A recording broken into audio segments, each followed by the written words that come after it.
కానీ బైబిల్ సెలవిస్తుంది, దేవుడు లోకమును ఎంతో ప్రేమించాడు.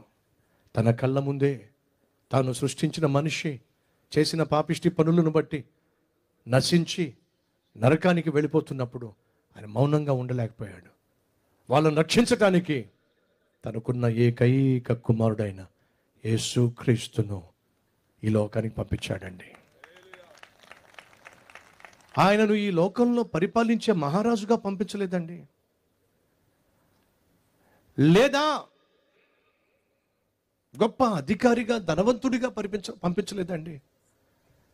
తన కుమారుడు యేసుక్రీస్తుని ఈ లోకానికి లోక పాపములను మోసుకొని పోయే దేవుని గొర్రె పిల్లగా ఈ లోకానికి పంపించాడు. ఎందుకు తెలుసా?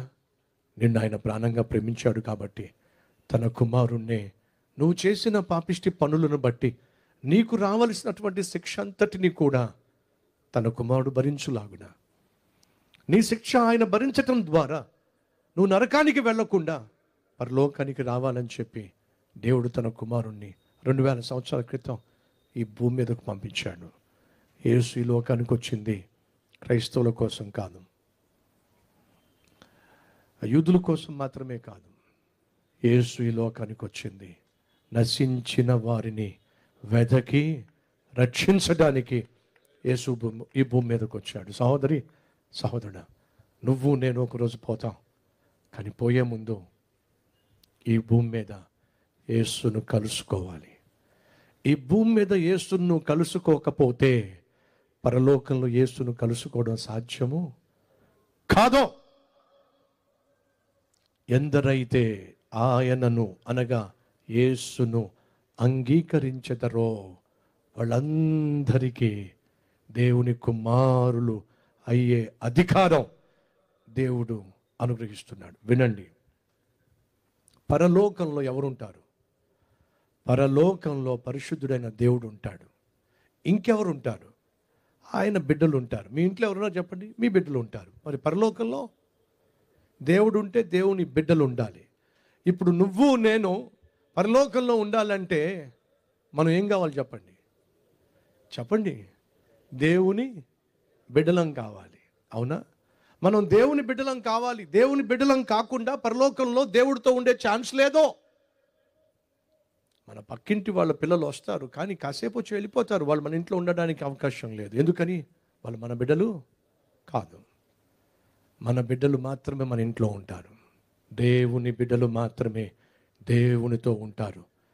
కాబట్టి దేవుడు ఏం చేశాడంటే యేసును ఈ భూమి మీదకు పంపించాడు.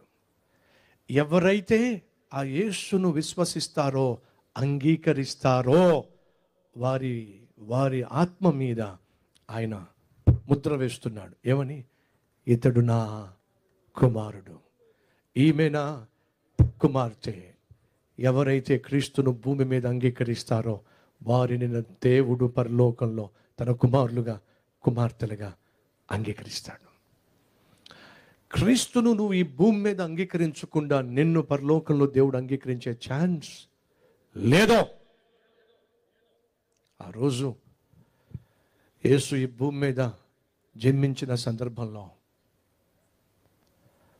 జ్ఞానులు యేసును వెతుక్కుంటూ వచ్చారండి. వారిని నడిపించినది ఎవరో చెప్పండి? నక్షత్రం. ఆ నక్షత్రం జీవం లేనిది, కానీ దేవుని ప్రణాళికకు లోబడింది.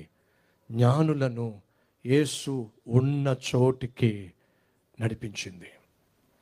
ఇప్పుడు నా ప్రశ్న, మీలో ఎంతమంది ఆ నక్షత్రంలా ఉండాలని ఆశపడుతున్నారు? ఒకసారి చేయి చూపిస్తారా? ఆ నక్షత్రం వలె ఉండాలని ఆశపడుతున్నవారు అయితే ఏం చేయబోతున్నారు? బైబిల్లో నక్షత్రం ఉంది.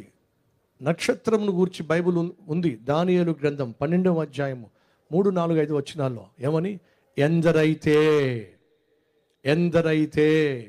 నీతి మార్గమును అనుసరించుటకు అనేకులను నీతి మార్గమును అనుసరించుటకు త్రిప్పుదురో వాళ్ళ ఆకాశమందున్న జ్యోతులను పోలిన వారై ఉంటారు, ప్రకాశిస్తారు.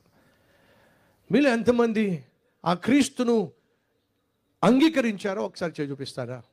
నేను నా క్రీస్తును అంగీకరించాను అన్నవారు చేయి చూపిస్తారా? Yes yes yes yes. అయితే ఇప్పుడు మీరు ఏం కావాలి చెప్పండి? నక్షత్రం కావాలి. నక్షత్రం ఏం చేస్తుంది? అనేకులను రక్షకుని దగ్గరకు నడిపిస్తుంది. సంగమా, ఆ బాధ్యత నీ మీద ఉంది. నువ్వు ఈరోజు ఆకాశమందు జ్యోతిని పోలిన వాడిగా అనేకులను రక్షణలోనికి నడిపించాలి. మత మార్పిళ్ళు చేయమని యేసు ఎప్పుడూ ఎవరికీ బోధించలేదు. బలవంతంగా మత మార్పిళ్ళు చేయమని యేసు ఎక్కడ ఎవరికి ఆ పని అప్పగించలేదు. ఆ మాటకొస్తే వాక్యానుసారంగా జీవించే బోధించే ఏ సేవకుడు, ఏ కాపరి, ఏ పాస్టరు, ఏ ఒక్కరిని కూడా మత మార్పిడి చేసే ప్రయత్నము చేయరు. ఎందుకని? అది మన పని కానే కాదు. యేసు ఈ లోకానికి వచ్చింది మత మార్పిళ్ళు చేయడానికి కాదు, పాపిష్టి మనిషిని మార్చడానికి, పరిశుద్ధునిగా మార్చటానికి. సతీష్ కుమార్ మత బోధకుడు కాదు. సతీష్ కుమార్ మత మార్పిళ్ళు చేయడు. మరి సతీష్ కుమార్ చేసేదేడు తెలుసా? మనిషిని సృష్టించిన దేవుడు ఉన్నాడో, మనిషి ఎంత పాడైపోయినా, పతనమైపోతున్న సమాజానికి చెడ పురుగుగా తయారవుతున్న పాపిష్టి మనిషినే పరిశుద్ధునిగా మార్చగలిగిన సృష్టికర్త ఉన్నాడో, ఆ సృష్టికర్తే ప్రభు అయిన యేసు. ఆ యేసుక్రీస్తుకు ఏ వ్యక్తి అయితే తన జీవితాన్ని అప్పగిస్తాడో, ఆ వ్యక్తి ఎంత పాపిష్టివాడైనా సరే పనికొచ్చే పాత్రగా మారుతాడు, సమాజానికి ఆశీర్వాదంగా తయారవుతాడు. ప్రియ సహోదరి సహోదరులు, నువ్వు క్రీస్తును సొంత రక్షకునిగా అంగీకరించినట్లయితే నువ్వు మొదటిగా చేయాల్సిందని తెలుసా? నీ ఇంటి వారిని దేవుని దగ్గరకు నడిపించాలి.